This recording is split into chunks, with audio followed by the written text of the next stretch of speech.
They're the world's most fearsome fighting team, Teenage Mutant Ninja Turtles. They're really hip. They're heroes in a half shell and they're green. Hey, get a grip. The evil Shredder attacks. These turtle boys cut 'em no slack. Hello, action figure fans. It is I, your boy, and we're cracking lacking at another toy review. The most edgiest turtle in all of history. We're talking about Rafael.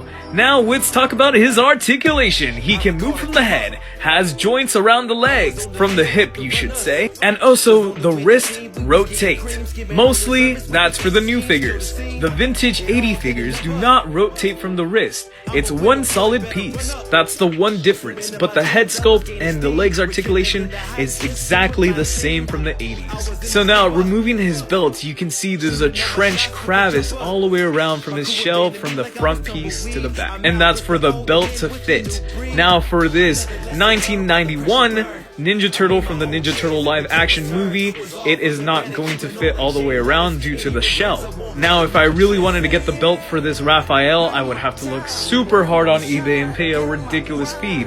But luckily for me, I have this new modern figure. There is no need to get accessories for this one. But it's still a very cool Rafael to have. I'm not really sure if it's rare or not, but it is vintage. So let's talk about accessories. Now this Rafael comes with his signature slice, some ninja throwing stars, and some type of dagger spear, and a sword. I'm not an expert on melee weapons, but I know what they're used for.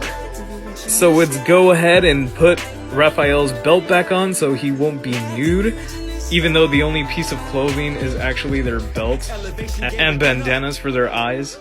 Rafael wears a trench coat here and then, but most of the turtles are naked most of the time if you really think hard about it. Now let's go ahead and add the slice into the sheaths of the belt. And let's go ahead and fit all of his attachments. Now, these attachments are pretty cool looking, but I think I'm gonna color them in acrylic silver, just only the parts where it's supposed to be metal, and then keep the grip and the other parts in this brownish, maybe give a dark overtone over it to make it more realistic. Still pretty great weapons though. So action figure fans, if you're looking for Ninja Turtles and you want to go with the 6-inch or with these 3 3/4 ones based off of the classic design, I say go ahead. This definitely has the GI seal of approval. And I'm planning on getting a shredder or making my own customized one from G.I. Joe parts to make it articulate. So I'll let you know how that ends up going, and I'm gonna do more reviews on the other Turtle brothers and also April O'Neil. And that's pretty much it, guys. Have a toy-tastic day.